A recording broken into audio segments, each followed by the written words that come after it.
العالمین والصلاة والسلام علی سید الانبیاء والمرسلین وعلی آلہ واصحابہ اجمعین اما بعد اعوذ باللہ من الشیطان الرجیم بسم اللہ الرحمن الرحیم الم نشرح لک صدرک ووضعنا عنک وزرک الذی انقض ظہرک ورفعنا لک ذکرک فإن مع العسر يسرا إن مع العسر يسرا فإذا فرغت فانصب وإلى ربك فارغب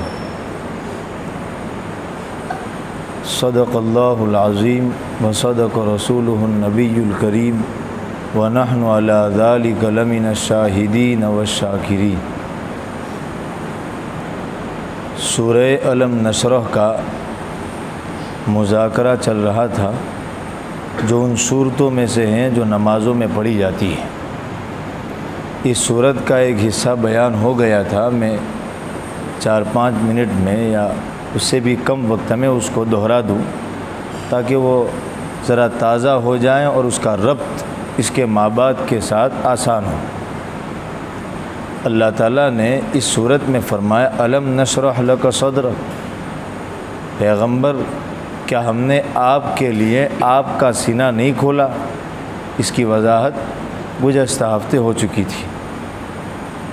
ووضعنا عنک وزرک، میں نے کہا تھا کہ اس ضمن میں بعض حضرات نے آپ علیہ السلام کا جو سینہ چاک کیا تھا ان روایات کو ذکر کیا ہے، اور بعض حضرات نے بلکہ اکثروں نے یہ کہا کہ دراصل اس میں مصیبتوں کو اور تکلیفوں کو جھیلنا اور نبوت کے کام کے لیے اور زیادہ ہمت کے ساتھ میں اس کو کرنا، یہ اس کام کے لیے اللہ تعالیٰ نے آپ کا سینہ کھولا، اور اس سے مراد یہ ہے وَوَضَعْنَا عَنْكَ وِزْرَكَ، اور ہم نے آپ سے آپ کا وہ بوجھ ہٹا دیا جس نے آپ کی کمر توڑ رکھی تھی۔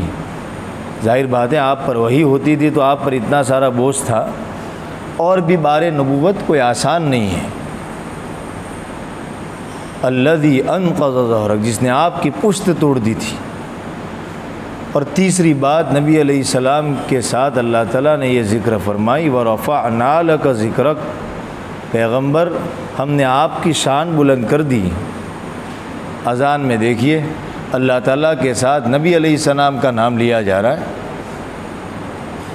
نماز میں دیکھیے درود شریف پڑھا جا رہا ہے، عیدین کے خطبوں میں دیکھیے نبی علیہ السلام پر یا آپ علیہ السلام کا تذکرہ بار بار ہو رہا ہے۔ غرض جہاں بھی اللہ تعالیٰ کا تذکرہ ہوگا نبی علیہ السلام کا تذکرہ ضرور ہوگا، بلکہ اس سے آگے بڑھ کر کے کہا جائے مسلمان ہو نہیں سکتا وہ اگر اللہ کو مانے اور پیغمبر کو نہ مانے۔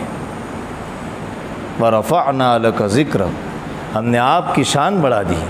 یہ 3 بڑے بڑے انعامات، اور اشارہ بھی کیا کہ یہ انعامات نبی علیہ السلام کے ساتھ خاص ہیں۔ لک، ہم نے آپ کے لیے آپ کا سینہ نہیں کھولا، آپ سے بوجھ نہیں ہٹایا، آپ کا تذکرہ بلند نہیں کیا، معلوم ہوا یہ انعامات نبی علیہ السلام کے ساتھ خاص ہیں۔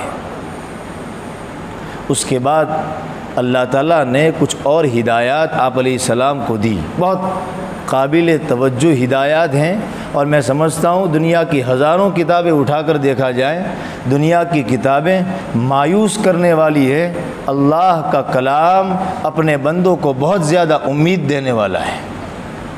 جب کوئی ظاہری سہارا نظر نہیں آتا، انسان اگر سمجھتا ہو اور قرآن پڑھے، قرآن اس کو اندر سے پکڑ کر کے جھنجھوڑتا ہے۔ حضرت مولانا خلیل الرحمن سجاد نعمانی صاحب تو فرماتے ہیں دامت برکاتہم، کہتے ہیں ہم پر جب مصیبت آتی ہے تو قرآن کھول کے ایوب علیہ السلام کا تذکرہ پڑھتے ہیں، غور۔ کہتے ہیں ہم جب سفر میں ہوتے ہیں تو موسیٰ اور خضر کے سفر کے واقعے پر غور کرتے ہیں۔ کہتے ہیں جب ہم کو کوئی نعمت ملتی ہے سلیمان کے تذکرے کو پڑھتے ہیں کہ سلیمان کو اللہ تعالیٰ نے کیسی کیسی نعمتیں دی تھی۔ گویا زندگی کے ہر موڑ میں قرآن سے سہارا، اور بہت خوش نصیب ہے وہ بندہ جس کا غور و فکر کا موضوع قرآن بن جائے۔ بہرحال اللہ تعالیٰ نے آگے والی چند آیات میں بہت اہم ہدایات دی، اور آج کے اس مذاکرے میں انہی ہدایات کو سمجھنا ہے۔ اللہ تعالیٰ نے ان 3 انعامات کا تذکرہ، اور میں نے کہا تھا کہ سورہ والضحیٰ میں بھی اللہ تعالیٰ نے اپنے انعامات گنوائے۔ ہم نے آپ کو یتیم پایا، ہم نے آپ کو بے خبر پایا، ہم نے آپ کو محتاج پایا، یہاں بھی اللہ تعالیٰ اپنے انعامات کو گنوا رہے ہیں۔ ہم نے آپ کا سینہ نہیں کھولا، ہم نے آپ کی شان بلند نہیں کی، ہم نے آپ سے بوجھ نہیں ہٹا دیا۔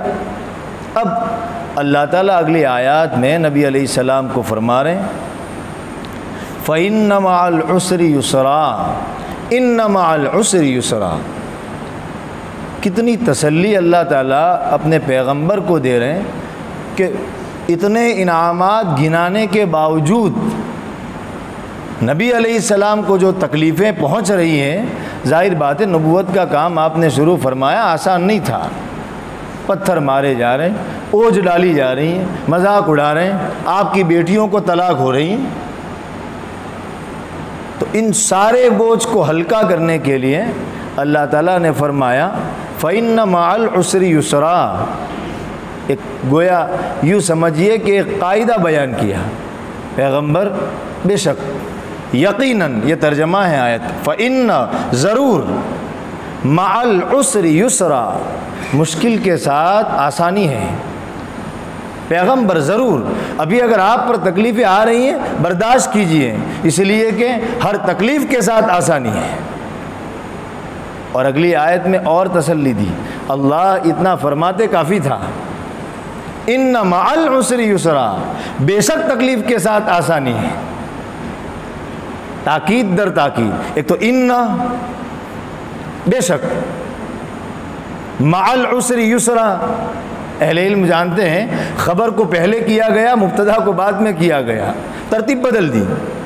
یہ نہیں کہا کہ آسانی مصیبت کے ساتھ ہے، کہا مصیبت کے ساتھ آسانی ہے، اس سے اور زیادہ وزن پیدا ہو گیا۔ اور تاکید، وہ اللہ تعالیٰ نے اپنے پیغمبر کو فرمایا، پیغمبر جتنی مصیبتیں آپ پر آ رہی ہیں آپ ایک ایک کرتے جھیلتے جاؤ، ہر تکلیف کے بعد آسانی ہے۔ بلکہ ہمارے مفسرین نے تو نکتہ نکالا کہ ایک مصیبت کے بدلے میں بہت ساری آسانیاں ہیں، ایک مصیبت کے بدلے میں بہت ساری آسانیاں ہیں۔ میں آسان کر کے اس کو ذرا سا سمجھانے کی کوشش کروں۔ دیکھیے یہ آیت فَإِنَّ مَعَ الْعُسْرِ يُسْرًا، إِنَّ مَعَ الْعُسْرِ يُسْرًا، اس آیت پر ذرا غور کیجئے۔ فَإِنَّ، بے شک، مَعَ الْعُسْرِ، عسر کا معنی ہوتا ہے تکلیف، تکلیف کے ساتھ، یسرن آسانی ہے۔ اور پھر اللہ تعالیٰ فرما رہے ہیں ان مع العسر، وہی پھر سے آ رہا ہے، وہی عسر پھر سے، بے شک تکلیف کے ساتھ آسانی ہے۔ عسر کا لفظ اگر غور کیا جائے عین کے ساتھ 2 مرتبہ آیا ہے، فَإِنَّ مَعَ الْعُسْرِ ایک مرتبہ، اور اس سے اگلی والی آیت میں ان مع العسر 2 مرتبہ آیا، اور دونوں مرتبہ الف لام کے ساتھ آیا ہے۔ پہلی مرتبہ میں بھی العسر الف لام کے ساتھ، دوسری مرتبہ میں بھی العسر الف لام کے ساتھ۔ اور عربی زبان کا قاعدہ ہے کہ جب ایک ہی لفظ الف لام کے ساتھ، میں ذرا سی اصطلاحات کو تھوڑی سی بدل رہا ہوں، ایک ہی لفظ الف لام کے ساتھ 2 مرتبہ آئیں تو وہی پہلے والا ہی مطلب ہوتا ہے۔ معلوم ہوا پہلے جو اللہ تعالیٰ نے کہا فَإِنَّ مَعَ الْعُسْرِ، بے شک تکلیف کے ساتھ، اور دوسری مرتبہ اللہ تعالیٰ جو کہہ رہے ہیں بے شک تکلیف کے ساتھ، یہ 2 تکلیفیں الگ الگ نہیں ہیں، 2 تکلیفیں ایک ہیں، اس لیے کہ دونوں مرتبہ میں وہ لفظ الف لام کے ساتھ آ رہا ہے، اور چاہے وہ لفظ ڈبل آئے لیکن اگر وہ الف لام کے ساتھ ہیں تو معنی ایک ہی ہوتا ہے، اس لیے تکلیف گویا ایک۔ اور دوسرا قاعدہ، اگر ایک لفظ 2 مرتبہ آ رہا ہے لیکن الف لام کے بغیر آ رہا ہے، مفسرین لکھتے ہیں پہلی مرتبہ معنی کچھ اور ہوگا، دوسری مرتبہ معنی کچھ اور ہوگا۔ دیکھیے یسرن آسانی، آسانی کا لفظ دونوں مرتبہ میں الف لام کے بغیر ہے، معلوم ہے پہلی آسانی الگ ہے، دوسری آسانی الگ ہے۔ سبحان اللہ، تکلیف ایک، آسانیاں 2۔ گویا اللہ تعالیٰ اشارہ فرما رہے ہیں پیغمبر ایک مشکل جھیلوں گے اور کئی آسانیاں تمہارے رب کی طرف سے تم کو ملے گی۔ ایک مشکل کے بدلے میں ایک آسانی نہیں، ایک مشکل کے بدلے میں کئی آسانیاں۔ اس آیت کی تشریح کے لیے گھنٹوں لگ جائیں، حقیقت ہے یہ۔ نبی علیہ السلام کی زندگی کو دیکھیے، ابتدائی زندگی تکلیفوں سے بھری ہوئی، بعد میں اتنی سہولتیں آئیں کہ کوئی کہہ نہ سکے کہ اس نبی نے طائف میں پتھر کھائے ہوں گے، کوئی کہہ نہ سکے کہ اس نبی نے پیٹ پر 2 پتھر باندھے ہوں گے۔ علامہ شبلی نے سیرت النبی میں نبی علیہ السلام کے گھر کا نقشہ کھینچا ہے کہ کیسا تھا آپ کا گھر۔ غور کیجئے، سید الکونین، غور کیجئے، وہ جس کے لیے میں اور آپ بنے، وہ جس کے لیے پوری کائنات بنی ہے، اس کے گھر کو ذرا دیکھیے کہ اس کا گھر کیسا تھا صلی اللہ علیہ وسلم۔ علامہ شبلی نے لکھا ہے کہ اگر کھڑے ہو کر کے ہاتھ لگاؤ تو وہ ہاتھ چھت کے ساتھ ٹچ ہو جائے، اتنی چھت آپ کے گھر کی نیچی تھی۔ لکھا ہے شبلی صاحب نے، آپ کے گھر کی دیوار میں پھٹن تھی کہ جب روشنی ہوتی تو روشنی اس دیوار میں سے گھر میں آتی تھی۔ فقیر کے لیے بھی نبی کی زندگی میں تسلی ہے، اور امیر کے لیے بھی نبی کی زندگی میں تسلی ہے۔ یہ بہت خوبصورت اور بہت نمونے والی زندگی اللہ تعالیٰ نے اپنے نبی کی گزروائی ہے۔ ایسا نہیں کہ مالدار کے لیے نمونہ نہ ہو، نہیں، مالدار کے لیے بھی نمونہ ہے۔ اور فتح مکہ کے موقع پر نبی علیہ السلام نے ایک وضو سے 4 یا 5 نمازیں پڑھی، ان علاقے والوں کے لیے نمونہ جن علاقوں میں پانی کم ہے۔ اس موضوع کو اگر کھولا جائے، یہ آپ کی نبوت کا اعجازوں میں سے ایک اعجاز یہ بھی ہے۔ بہرحال تو آپ علیہ السلام کی زندگی تکلیف کے ساتھ آسان، اس کی تشریح کو سمجھیے، اللہ مجھے صحیح کہنے کی توفیق دے۔ دیکھیے، طائف میں آپ علیہ السلام نے پتھر کھائے، کتنی تکلیف، شدید تکلیف، دشمن کو رحم آیا، عیسائی کو رحم آیا، شدید۔ آپ علیہ السلام کہ جب دونوں سہارے ظاہر میں جو تھے وہ اٹھ گئے، حضرت خدیجۃ الکبریٰ رضی اللہ تعالیٰ عنہ کا انتقال، یہ بھی ایک تکلیف۔ آپ کے چچا حضرت ابو طالب کا انتقال، یہ بھی گویا بظاہر۔ تو آپ علیہ السلام نے طائف کا سفر کیا کہ شاید مجھے کوئی سہارا مل جائے اور کوئی مجھے امان دے دے تو میں دین کی دعوت اور زیادہ پہنچا سکوں۔ طائف کا سفر صرف دینی سفر نہیں تھا، یاد رکھیے، میں صرف کہہ رہا ہوں، دین کا سفر بھی تھا اور بھی بہت سارے مقاصد تھے۔ نبی علیہ السلام کا ذہن، اللہ اکبر، بہت عجیب و غریب آپ کی فراست تھی۔ آپ کے سیاست کا لفظ تو گندا ہو گیا، لیکن اگر آپ علیہ السلام کا حکومت کا طریقہ اگر اس کو کھولا جائے اور آپ نے اس میں جو ذہانت سے کام لیا ہے وہ اگر کھولا جائے تو ایک آدمی حیران رہتا ہے کہ یہ ایک طرف نبی دکھتے ہیں، ایک طرف رات کو مسلح پر کھڑے ہونے والے دکھتے ہیں، اور دوسری طرف یہ پولیٹی کی یہ شعور اور یہ سمجھ۔ بہرحال تو آپ علیہ السلام نے طائف کا سفر بہت سارے مقاصد کے تحت کیا، لیکن امید کے خلاف واقعہ ہوا اور آپ علیہ السلام کو پتھر مارے گئے۔ میرے لیے کہنا مشکل، ہم سب کے لیے سننا مشکل۔ حضرت مولانا خلیل الرحمن سجاد نعمانی صاحب تو بیان فرماتے ہیں، واقعہ طائف میں اتنا زبردست ہوا کہ فرشتوں کی دنیا میں ہلچل مچ گئی۔ اللہ کیا ہو رہا ہے؟ یہ سید الکونین پتھر کھا رہے ہیں، ہمیں اجازت دیجیے ہم جا کر کے ان کو چور کر دیں۔ مولانا سجاد صاحب کہتے ہیں کہ میں یوں کہتا ہوں، حضرت یوں کہتے ہیں، میں یوں کہتا ہوں کہ اللہ تعالیٰ نے یوں کہا ہوگا، فرشتوں تم میرے نبی کو جانتے نہیں،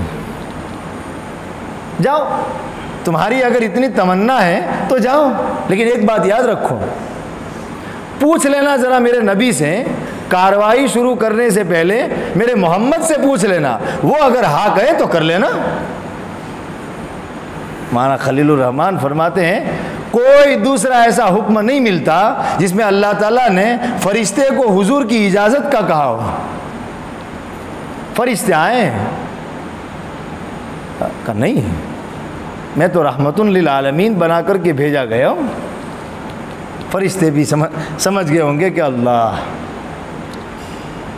اللہ تعالیٰ نے بھی کہا ہوگا، پتہ چلا۔ مولانا سجاد صاحب اس واقعے کو بہت انوکھے انداز میں اور درد اور کرب سے بیان کرتے ہیں، وہ انہی کا حصہ ہیں۔ برہا دیکھیے کتنی تکلیف، یہ مع العسر، اس کی تشریح کے طور پر یہ بات کہی جا رہی، تکلیف کے ساتھ کیا ہوا پھر؟ جیسے ہی طائف کا سفر ختم ہوا، فوراً کچھ دنوں بعد، کچھ عرصے بعد اللہ تعالیٰ نے اپنے نبی کو معراج میں بلایا، یسرا، آسانی، کہ میرے محبوب دنیا والوں کے نزدیک تمہاری قدر ہو نہ ہو، آؤ میرے معراج سفر میں آپ کو بتاتا ہوں کہ ہمارے یہاں آپ کی کتنی عزت ہے۔ جبرائیل نے بھی ساتھ چھوڑ دیا، اگر آگے گیا تو جل جاؤں گا، آپ ہی کا حصہ ہے۔ یہ ایک میں نے تشریح بیان کی ہے، ان مع العسر یسرا۔ صحابہ کی زندگی کو دیکھیے، کتنے تکلیفوں والی، پیٹ پر پتھر باندھ رہے ہیں، یہ کر رہے ہوں، اور آخر میں رومن ایمپائر اور پرشین ایمپائر ان کے قدموں میں ہے۔ تابعین کی زندگی کو دیکھیں، یہ تشریح ہے، یہ قرآن کا سچا پیغام ہے جس سے انسانوں کی تاریخ بھری ہوئی ہے۔ شاہ عبد القادر صاحب رائے پوری رحمہ اللہ کی سوانح حضرت مولانا علی میاں ندوی رحمہ اللہ نے لکھی ہے، حضرت کے شیخ ہے شاہ عبد القادر رائے پوری، ابھی ماضی قریب کے بزرگوں میں سے 1962 میں ان کا انتقال ہوا۔ ان کے ابتدائی حالات میں لکھا ہے کہ میں جب خانقاہ رائے پور گیا شاہ عبد الرحیم صاحب کے پاس، حضرت نے اس میں لکھا ہے، مولانا علی میاں صاحب نے اپنے حضرت کا تذکرہ کرتے ہوئے کہ سونے کے لیے مجھے کہیں جگہ نہیں ملی تو میں گھوڑے کے طبیلے میں اور استبل میں سوتا تھا، کونے میں، اور فرمایا پھٹا ہوا کوتھڑا اوڑھتا تھا، فرمایا برسوں تک یہیں سوتا رہا، یہیں اوڑھتا رہا۔ ابتدائی حالات۔ اسی سوانح میں اخیر میں لکھا ہے، پیسوں سے پوری چارپائی بھری ہوئی تھی، ان مع العسر یسرا، تکلیف کے ساتھ آسانی۔ علامہ عبد الرشید گنگوہی رحمہ اللہ، بہت قطب الاقطاب رشید احمد گنگوہی رحمہ اللہ، ان کی سوانح میں لکھا ہے، ابتدا میں 4 سال تک ایسے بیمار ہوئے، ڈاکٹر نے کہا دال کے علاوہ کچھ نہیں کھا سکتے۔ ماں بدر عالم میٹھی نے ان کی سوانح لکھی ہے، اس میں لکھا مولانا عاشق الہی نے، اس میں لکھا ہے 4، حضرت فرماتے ہیں صبح کا ناشتہ دال، دوپہر کو دال، رات کو دال، 4 سال تک مسلسل دال۔ ان مع العسر یسرا۔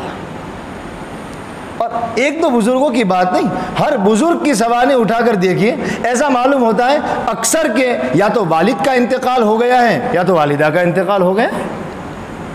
ان مع العسر یسرا، فإن مع العسر یسرا، ان مع العسر یسرا۔ یہ اس آیت کی تشریح ہر آدمی کے ساتھ ہے، اور ہر انسان اس کو اپنی زندگی سے جوڑ سکتا ہے۔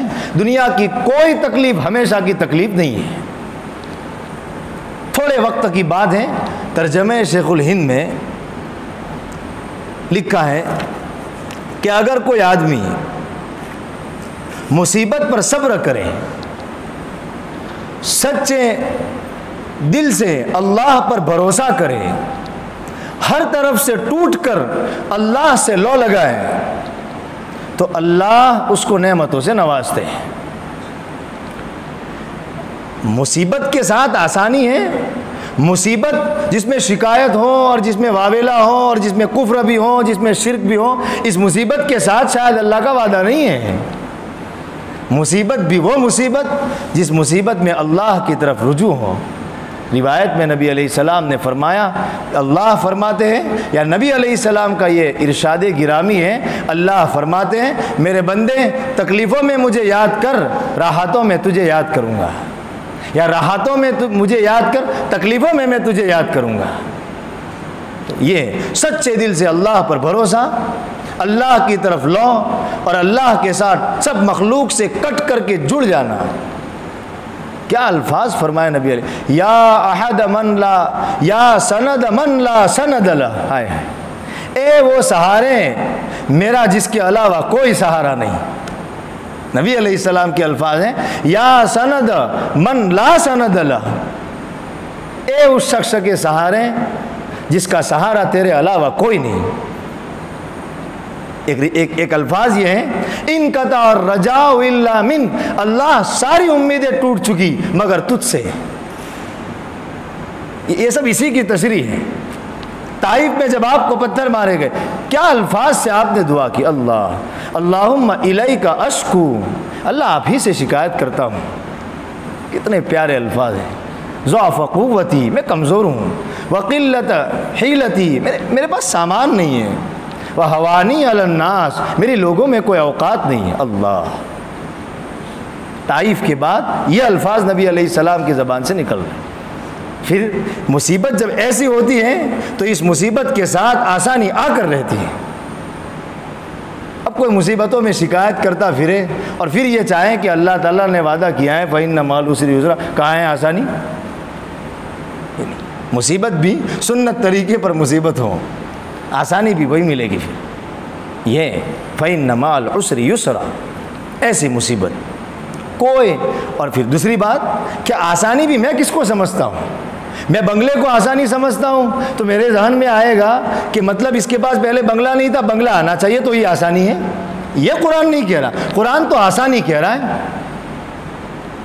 آسانی یہ بھی ہو سکتی ہے کہ پہلے دل بہت بے چین رہتا تھا، اب بہت دل ٹھنڈا رہتا ہے، یہ بھی تو آسانی ہے۔ آسانی یہ بھی ہو سکتی ہے کہ پہلے بیمار رہتا تھا، بیماریوں پر صبر کیا، تندرستی مل گئی، چاہے مکان نہیں ہے، چاہے کاروبار نہیں ہے۔ آسانی کی ایک شکل نہیں ہے، آسانی کی ہزاروں شکلیں ہیں۔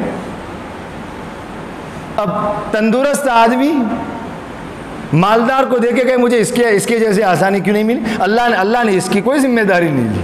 اللہ تعالیٰ نے کہا آسانی دوں گا۔ پچھلی حالت کو دیکھنا، اس حالت کو دیکھنا، تم کو اچھا لگے گا کہ نہیں پہلے تو میری حالت کیا تھی، اب کیا ہوئی۔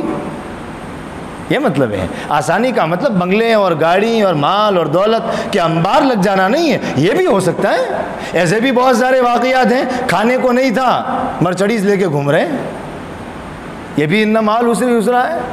اور دوسری بات میں یہاں ذرا کہوں، کفار کے لیے ترقی کا راستہ الگ ہے، مسلمانوں کے لیے ترقی کا راستہ دوسرا ہے۔ کفار کے لیے سنت الہی کچھ اور ہیں، مسلمانوں کے لیے اللہ کا قانون کچھ اور ہے۔ اس لیے کوئی یہ نہ سمجھے کہ یہ تو پہلے بھی کفر کرتا تھا اب بھی کفر کر رہا ہے، پہلے غریب تھا اب مالدار ہو گئے ہیں۔ مسلمانوں کے لیے ترقی کا راستہ الگ ہے، بالکل الگ ہے۔ کفار ان کے لیے ترقی کا ترازو الگ ہے۔ اگر مسلمان یوں چاہیں گے کہ وہ کفار کو اس تعلق سے ترقی ملی تو میں بھی اس طریقے سے ترقی میں لگ جاؤں، یہ نہیں ہوگا۔ ہو سکتا ہے ہم بھی وہی اسباب اپنائے جو غیروں نے اپنائے، لیکن ہم ان سے زیادہ عزت پانے کے بجائے ذلیل ہو جائیں۔ میں نہیں کہتا، حضرت اقدس تھانوی رحمہ اللہ نے اپنے ملفوظات میں اس بات کو خوب کھولا ہے۔ فرمایا نقل کی کوشش مت کرو، قرآن پر چلنے کی کوشش کرو، تمہارے لیے ترازو قرآن ہے۔ بہرحال بات ذرا سی لمبی ہو گئی۔ فَإِنَّ مَعَ الْعُسْرِ يُسْرًا إِنَّ مَعَ الْعُسْرِ يُسْرًا، ایک تو یہ ہدایت ہے ہم سب کے لیے۔ دوسری بات، اب بتائیے ایسی کون سی کتاب ہے مصیبت کے عالم میں جب انسان صرف ان دو آیتوں پر غور کر لے اور ان کو رٹیں، فَإِنَّ مَعَ الْعُسْرِ يُسْرًا إِنَّ مَعَ الْعُسْرِ يُسْرًا، تو شاید ان آیتوں کے پڑھنے ہی سے اس کا آدھا ٹینشن کم ہو جائے۔ قرآن میں تاثیریں ہیں، اسی لیے ایک شاعر کہتا ہے اذا اشتدت بک البلوا، جب تجھے مصیبتیں گھیر لینا، ففکر فی علم نشرہ، تو علم نشرہ میں غور کرنا، دنیا والوں کو مت دیکھنا۔ بڑا سمجھدار تھا شاعر بھی، یا جس نے یہ شعر کہا ہے، دنیا ادھر ادھر مت دیکھنا ورنہ مایوسی اور آئے گی کہ یار ان کو تو ایسے پیسے مل رہے ہیں، ان کو تو 50,000 کا منافع ہو رہا ہے، ان کو لاکھ روپے کا منافع ہو رہا ہے، اور میرے تو کمانے کے لالے ہیں۔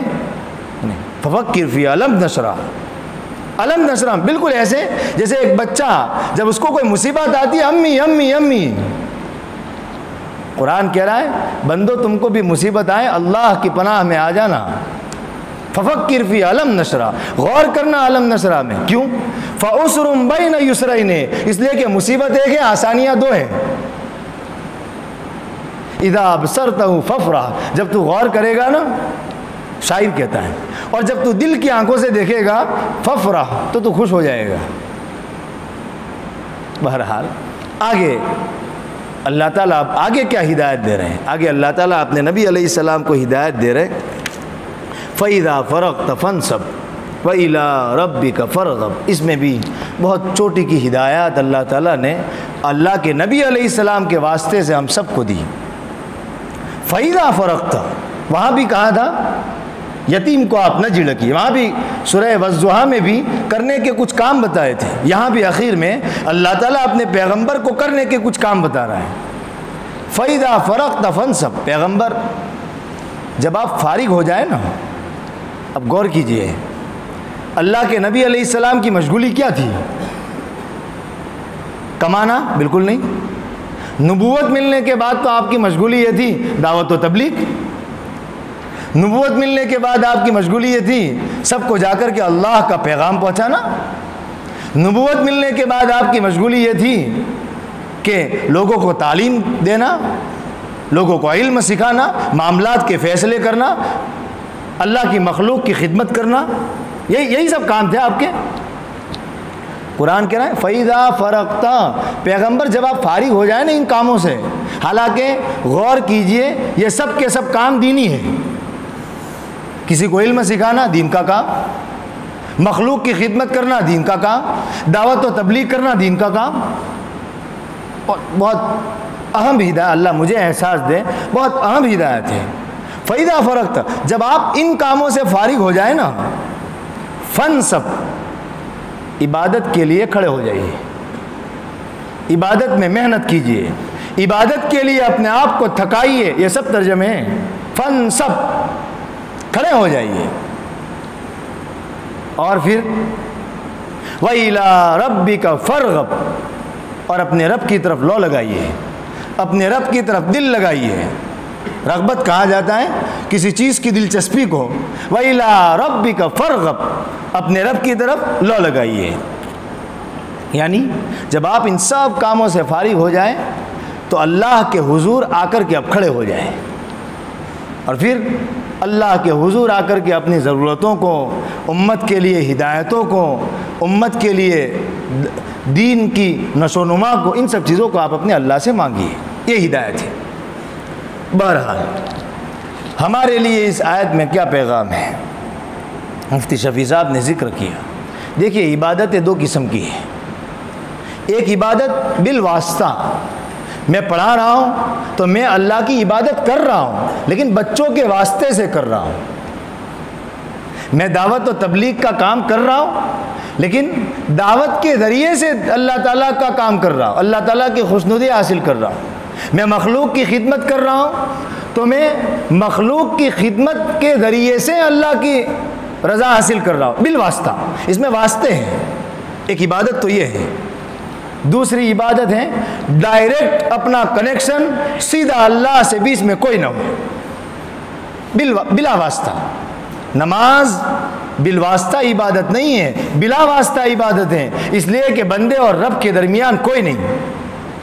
اللہ قرآن میں کہتے ہیں جب مجھے میری یاد آئے نماز پڑھ، اقیم الصلاۃ لذکری، میری یاد کے لیے نماز پڑھیے، بلا واسطہ۔ روزہ بلا واسطہ اللہ تعالیٰ کی عبادت ہے، حج بلا واسطہ اللہ تعالیٰ کی عبادت ہے، اللہ سے دعا بلا واسطہ اللہ تعالیٰ کی عبادت ہے۔ عبادتیں دو ہوئی، بالواسطہ، ذریعے کے ذریعے، اور دوسری واسطے کے بغیر سیدھا اللہ تعالیٰ سے۔ عام طور پر ذہن یہ بنا ہوا ہوتا ہے کہ ہمیں اللہ تعالیٰ توفیق دیتے ہیں بالواسطہ عبادت کی، کسی کو پڑھانے کی توفیق مل رہی ہے، کسی کو مخلوق کی خدمت کرنے کی توفیق مل رہی ہے، کسی کو دعوت و تبلیغ کی محنت کی توفیق ہو رہی، بہت اہم ہے، بہت اہم ہے۔ لیکن آیت میں غور کیجئے اللہ پیغمبر کو کیا کہہ رہے ہیں، فَإِذَا فَرَغْتَ، جب آپ فارغ ہو جائیں، یعنی یہ بالواسطہ جو عبادتیں ہیں نا پیغمبر، جب آپ ان سے جب فارغ ہو جائیں، معلوم ہوا یہ عبادتیں ایسی ہیں جن سے فارغ ہویا جا سکتا ہے، جس کی کوئی بارڈر ہے کیا بس اب، لیکن بلا واسطہ عبادت کی کوئی باؤنڈری نہیں. وَإِلَا فَانْصَبْ، کھڑے ہو جائیے. پھر کب تک کھڑے ہونا ہے یہ نہیں کہا، اور بلکہ الفاظ یہ فَانْصَبْ، تھکائیے اپنے آپ کو. معلوم ہوا جو لوگ بالواسطہ عبادتوں میں لگے ہوئے ہیں ان کو یہ کہہ کے تسلی حاصل کرنے کا جواز نہیں کہ دین کا کام کر رہے ہیں نا ہم.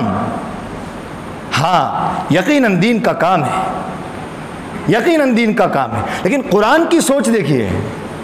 قرآن یہ کہتا ہے چاہے آپ دین کے شعبے میں لگے ہوئے ہیں لیکن اپنے 24 گھنٹے میں کوئی دن کوئی وقت اپنے لیے ایسا متعین کیجئے جس میں آپ ہو اور آپ کا رب ہو، دونوں کے درمیان میں کوئی نہ ہو.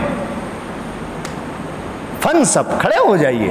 وَإِلَىٰ رَبِّكَ فَارْغَب، اپنے رب کی طرف لو لگائیے، دل لگائیے، دلچسپی دکھائیے، کوئی نہ ہو. پتہ چلا مدرس کو اپنی تدریس پر اطمینان کا حق نہیں ہے. ہاں تدریس یقیناً اللہ کی رضامندی کی ضامن ہے، لیکن اس کو اور بھی آگے کچھ بڑھنے کی ضرورت ہے، اس کو اور بھی تنہائی میں اپنے اللہ سے لو لگانے کی ضرورت ہے. معلوم ہوا اگر کوئی دعوت و تبلیغ کے شعبے میں لگا ہوا ہے اس کو بھی اپنے دعوت و تبلیغ کے شعبے پر اکتفا کی ضرورت نہیں کہ بھئی یہ بھی تو دین کا کام ہے نا. ٹھیک ہے یقیناً دین کا کام ہے، کوئی دو رائے نہیں، لیکن یہ کہہ کے اپنے آپ کو تسلی دینا اور تنہائی میں اپنا وقت اللہ کے ساتھ نہ لگانا قرآن کا مزاج نہیں ہے. قرآن کا مزاج نہیں ہے. کوئی اور دین کی کسی مخلوق کی خدمت کر رہا ہے، کوئی کہے کہ میں تو بہت بزی رہتا ہوں، میں تو بہت خدمت کرتا ہوں. ہاں چاہے وہ مخلوق کی خدمت کا جو وقت دے رہا ہے وہ زیادہ دے، لیکن تنہائی میں اپنا اللہ سے وقت جو دے رہا ہے وہ چاہے اس کی بنسبت کم دے لیکن دے ضرور. قربان ہو ہمارے اکابر، ایسے ہی تھے ہمارے اکابر. مولانا الیاس صاحب کا ملفوظ اسی کتاب میں شاہ عبد القادر صاحب کی سوانے میں ذکر فرمایا مولانا علی میاں صاحب نے، اس لیے کہ مولانا علی میاں صاحب خانقاہ رائے پور بھی جاتے تھے اور دہلی مرکز بھی جاتے تھے. بڑی جامعیت تھی ہمارے اکابر میں. بات نکلی ہے تو 2 منٹ اور زیادہ لے کر کے میں سناؤں. مولانا حسین احمد مدنی کا بیان تھا دہلی میں، سیاسی پروگرام تھا سیاسی، اور اسی دہلی میں یا کسی اور شہر میں مولانا الیاس صاحب رحمہ اللہ امیر دعوت و تبلیغ سلام و سلامتی ہو ان پر، وہ بھی تھے، اپنی جماعت کو لے کر کے آئے ہوئے تھے. مولانا الیاس صاحب رحمہ اللہ کو پتہ چلا کہ مولانا حسین احمد مدنی کا بیان ہے. اللہ، وقت نہیں ہے ورنہ میں اور اس بات کو تھوڑی سی اللہ مجھے توفیق دیتے اور میں کھولتا. بہرحال کسی اور موقع پر مولانا الیاس صاحب نے اپنے ساتھیوں سے کہا کہ بھائی آج تم کو معلوم نہیں، آج ہمارے وقت کے اکابر شیخ الحدیث حضرت مولانا حسین احمد مدنی آئے، چلو یہاں، کیوں بیٹھے ہم یہاں، چلو. اور وہاں مولانا حسین احمد مدنی رحمہ اللہ نے اپنے ساتھیوں سے کیا کہا، اچھا مولانا الیاس صاحب آئے ہوئے یہاں، کیا کر رہے ہیں ہم، چلو مولانا الیاس صاحب کے پاس، بزرگوں کے پاس دعائیں لینے کے لیے. راستے میں دونوں بزرگوں کی ملاقات ہوئی. کہا حضرت آپ کہاں؟ کہا آپ کی ملاقات کے لیے. کہا آپ کہاں؟ کہا آپ کی ملاقات. اللہ، کیا اللہ یہ دن واپس لائے، امت کی تفریق کو اللہ ختم کرے. جس دور میں اس امت کو اتفاق کی ضرورت ہے اللہ معاف فرمائے، اسی دور میں یہ امت اتنی ٹوٹ چکی. ماں سجاد صاحب فرماتے ہیں کاش میں یہ اختلاف دیکھنے سے پہلے مر چکا ہوتا. میں نے اپنے کانوں سے حضرت کا یہ ملفوظ سنا، کہتے تھے میں یہ اختلاف دیکھنے سے پہلے مر کیوں نہیں گیا. یہ دعوت و تبلیغ والے ہیں، یہ مدرسے والے ہیں، یہ وہ ہیں، یہ وہ ہیں. ہر ایک کا احترام کیجیے، لگی ایک میں احترام سب کا ہو. میں کہتا ہوں وقت نہیں ورنہ میں اور اس کو کھولتا کہ کیسے تھے مولانا الیاس. چلیے چند بچے طالب علم گھومنے گئے دہلی، کہا لال قلعہ دیکھیں گے، قطب مینار دیکھیں گے. مسئلہ یہ آیا کہ سوئیں گے کہا دہلی نظام الدین مرکز زندہ باد، وہاں چلے جائیں گے. گئے پلان بنا کر کے وہاں دہلی. مولانا الیاس صاحب نے تو مرکز میں دیکھا تو بڑے خوش ہوئے اور کہا کہ اچھا بچوں آئیے آئیے. مولانا الیاس صاحب کا شاید یوں سمجھے ہوں گے کہ یہ جماعت کے ساتھی آئے ہوئے ہیں. بہت پیار کیا اور بہت کہا بچوں آپ بیٹھو, آپ بھی یہاں بیٹھو, میں بھی ذرا آرام کر کے آتا ہوں. ایسا کچھ جملہ حضرت نے ارشاد فرمایا. بچے جس مقصد کے لیے آئے تھے چلے گئے. کہا بھائی اپنے تو گھومنے آئے, اب کیا بزرگوں کا شعور, گھومنے چلے گئے. اب دیکھیے حقیقت میں اہل اللہ دیکھیے پریشان ہے مولانا الیاس. کہاں گئے بچے, اپنے آپ کو ملامت کر رہے ہیں. کہا الیاس تجھے تو مہمان نوازی کے آداب بھی نہیں آتے, پوچھ تو لیتا بچوں سے کہ آج کا کیا پروگرام ہے. اپنے آپ کو ملامت کر رہے ہیں. کھانا نہیں کھایا, باہر صحن میں چکر لگا, ادھر جا رہے ہیں ادھر جا رہے ہیں ادھر جا رہے ہیں ادھر, اور رات دیر تک انتظار کرتے رہے. آخر میں وہ گھومتے گھومتے مجھ جیسے نالائق کہیں سے وہ پہنچ گئے. مولانا الیاس صاحب نے بڑا پیار کیا, بچوں آپ کہاں گئے تھے, مجھے تو بہت فکر ہو رہی ہے, آؤ آؤ میں آپ کے لیے کھانا لگاتا ہوں. امیر دعوت و تبلیغ گھومنے والوں بچوں کے لیے کھانا لگا رہا ہے. یہ نہیں کہ نالائق ہو تم, یہ نہیں کہ تم یہ ہو اور وہ ہو. آؤ آؤ بچوں آؤ. اس بچوں کو بڑی شرمندگی ہوئی کہ یہ بزرگ ہم کو دعوت و تبلیغ کے ساتھی سمجھ کر کے ہمارا اکرام کر رہے ہیں اور نیتیں ہم جانتے ہیں. بہرحال انسان کا مزاج ہے, کہاں چلو کہیں دیتے ہیں کہ ہم دعوت و تبلیغ کے لیے نہیں آئے, ہم گھومنے آئے. بہرحال اظہار کر دیا مولانا الیاس صاحب سے کہ حضرت ہم تو یہاں دعوت و تبلیغ کے لیے نہیں آئے ہیں, ہم تو گھومنے آئے ہیں. اب دیکھیے مجھ جیسا ادھورا شاید ہوتا تو وہ سناتا بیچاروں کو کہ کھانا بھی دیا ہوا چھین لیتا. اچھا بچوں آپ گھومنے آئے ہو, ارے بچوں آپ کیا گھومیں گے, آپ کہاں کہ آپ باہر کے رہنے والے ہوں, میں نے دہلی گھما ہوا ہے, آپ مجھے کہتے تو میں بھی ساتھ میں گھومنے کے لیے چلتا. اللہ, اکیلے اکیلے کیا گھومتے, میں بھی تمہارے. چلو ایک کام کرو, آج کھانا کھاؤ سو جاؤ, کل صبح ہم سب گھومنے چلیں گے. ہائے ہائے, صبح ہوئی امیر دعوت و تبلیغ گھومنے والے بچوں کے ساتھ. کیا یہ نبوت محمدی کا نقش قدم نہیں ہے؟ حضرت عمر رضی اللہ تعالیٰ عنہ راستے میں جا رہے تھے, ایک آدمی کو خلیفہ بنایا تھا کسی جگہ کا, لیٹر ہاتھ میں ہی تھا, یا ان کو دیا شاید کہ بھائی آپ فلاں علاقے کے امیر. اب گلی میں حضرت عمر جا رہے ہیں اور بچے راستے میں حضرت عمر کی کوئی یہ چال پکڑ رہا ہے, کوئی وہ چال پکڑ رہا ہے. ارے عمر آ گئے, عمر آ گئے, وقت کے خلیفہ ہیں. اس گورنر نے جس کو بھیجنے والا, جن کو بھیجا جانے والا تھا, انہوں نے کہا عمر آپ سے بچے اتنے بے تکلف ہیں, آپ سے بچے اتنے فری ہیں کہ محلے میں عمر جا رہے اور ان کی کوئی چال پکڑنا. فرمایا اچھا تمہیں اس پر تعجب ہو رہا ہے, لا وہ لیٹر لاؤ, تم گورنر بننے کی حقدار ہی نہیں. وہ تھے. تو بہرحال میں واقعے کو 1-2 منٹ میں سمیٹتا ہوا مجھ سے رہا نہیں جاتا. ایسی کہ زبردست ہمارے لیے اس میں ہدایات ہیں کہ, اور ویسے بھی ہفتے میں 1 دن مذاکرے کا ملتا ہے تو 5 منٹ اور ہی زیادہ.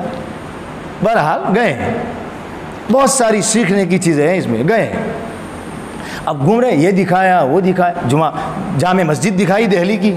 اور پھر دیکھیے خالی گھومنا بھی نہیں, دیکھیے فری تبلیغ. کہا بچوں اب دیکھو یہ سیڑھیوں پر جو بیچارے ہمارے بھکاری بھائی بیٹھے ہیں نا, آؤ نا ذرا ان کو پوچھے کہاں کے ہیں, کیا حال چال ہے ان کا. اب اس بہانے سے ملاقات ہو رہی ہے, چاہے ملاقات کا نام نہ ہو رہی ہے ملاقات. اور پھر حال چال پوچھا اور پھر گئے. اب دیکھیے مولانا الیاس رحمہ اللہ, ہماری جانیں ان پر قربان, کتنی دین کی غیرت تھی. کہاں پہنچے؟ لال قلعہ. اب دیکھیے کیا کہا بچوں سے, بچوں آپ جاؤ اندر. حضرت آپ نہیں چلیں گے؟ دیکھیے چاہے ظاہر میں دین کے ایک شعبے میں لگے ہوئے ہیں, لیکن جذبہ عالم پورے دنیا میں اسلام کو پھیلانے کا ہے. کہا بچوں میں نے تو اللہ سے قسم کھائی ہے کہ جب تک یہ لال قلعہ مسلمانوں کے ہاتھ میں نہیں آئے گا اندر قدم نہیں رکھوں گا. کتنا جوش, بظاہر دعوت و تبلیغ میں جڑا ہوا بندہ, اور سوچ کیا ہے, جب تک مسلمانوں کے ہاتھ میں نہیں آئے گا پیر نہیں رکھوں گا, آپ جاؤ. وہی الیاس رحمہ اللہ, موت کا آخری وقت ہے, مرض الوفات ہے. کون آ رہا ہے؟ ابوالکلام آزاد آ رہے ہیں, سیاسی لیڈر. سیاسی لوگ آ رہے ہیں. وہاں منظور صاحب کو کہا ارے ارے ارے مخمل بچھاؤ، یہ بچھاؤ، وہ کرو، مہمان آ رہے ہیں، مہمان آ رہے ہیں. اور پھر کیا کہا؟ سیاسی لیڈران آئے تو کہا، وہاں منظور نعمانی فرماتے ہیں میں حضرت کے کان پر اپنا، حضرت کے منہ پر اپنا کان رکھتا تھا تو سنائی دیتا تھا، اتنا آہستہ بولتے تھے. کہا ان کو کہو اللہ کا شکر ہے میں آپ میں سے ہر ایک کے لیے نام لے کر دعائیں کرتا ہوں. اللہ، سیاسی لیڈروں کے لیے نام لے کر دعائیں. ابھی فرمایا دعوت و تبلیغ میں آپ کا بھی حصہ ہے. اللہ، اور فرما رہے یہ آپ کا ہم پر احسان ہے. انہوں نے کہا حضرت ہمارا آپ پر کیا احسان، ہم تو پورے دن سیاست میں لگے رہتے ہیں. کہا نہیں بھائی، آپ لوگ ہیں اسی لیے تو انگریز لوگوں کی نظریں آپ پر ہیں اور ہم لوگ میوات میں خاموشی کے ساتھ کام کر رہے ہیں. اگر آپ انگریزوں سے نہ لڑتے تو انگریز ہم کو کام تھوڑی کرنے دیتے، انگریزوں سے ہم کو لڑنا پڑتا. کتنی باریک نظر، جو کر رہا ہے اس کو دیکھ کر کے اس کو اپریشیٹ کرنا، اس کو جزاک اللہ کہنا. بہرحال تو علماء کے لیے اور ہر ایک کے لیے جو بھی دین کے جس شعبے میں لگا ہوا ہے اس کو یہ ہدایت ہے کہ چاہے دین کے جس شعبے میں لگے اپنا ایک خاص وقت اللہ کے ساتھ راز و نیاز کے طور پر خاص ہونا چاہیے، جس میں ہم ہوں، ہمارا اللہ ہو اور کوئی نہ ہو. آپ علیہ السلام 40 سال کے بعد چاہے نبوت ملی، اور دیکھیے ہر کام کرنے والے کے لیے، ہر سماجی کام کرنے والے کے لیے، چاہے کوئی بھی شعبہ ہو، تنہائی لازمی ہے.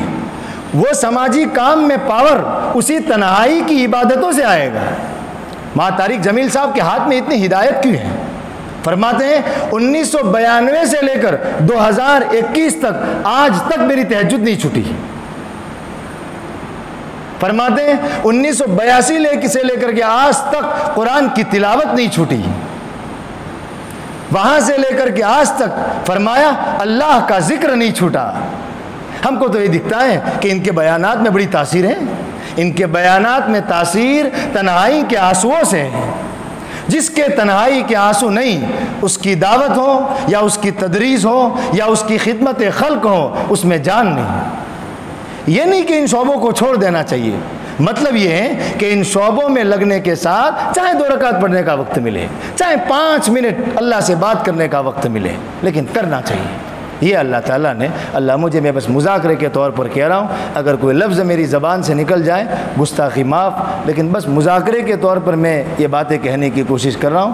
اللہ تعالیٰ نے اپنے نبی کو ہدایت دی، فَإِذَا فَرَغْتَ فَانْصَبْ، جب آپ فارغ ہو جائیں، فَانْصَبْ، تھکائیے. معلوم ہوا اللہ سے دعا کرنا، نماز پڑھنا، روزہ رکھنا، یہ تو ایسی عبادت ہے کہ یہ تو کبھی ختم نہیں ہوگی. ہاں وہ تھوڑا ایک وقت آئے گا، وہاں سے جب فارغ ہوں گے تو مفتی شفیع صاحب نے یہی بات لکھی ہے، اِلَىٰ رَبِّكَ فَارْغَب، اپنے رب کی طرف کھڑے ہو جائیے. بہرحال تفسیر اور تفسیر کے ضمن میں اور بھی بہت سی باتیں جو اسی سے کچھ دور تک ہی صحیح لیکن مناسبت ضرور رکھتی ہیں. اللہ تعالیٰ اس کو قبول فرمائے. وصلی اللہ علیہ وسلم.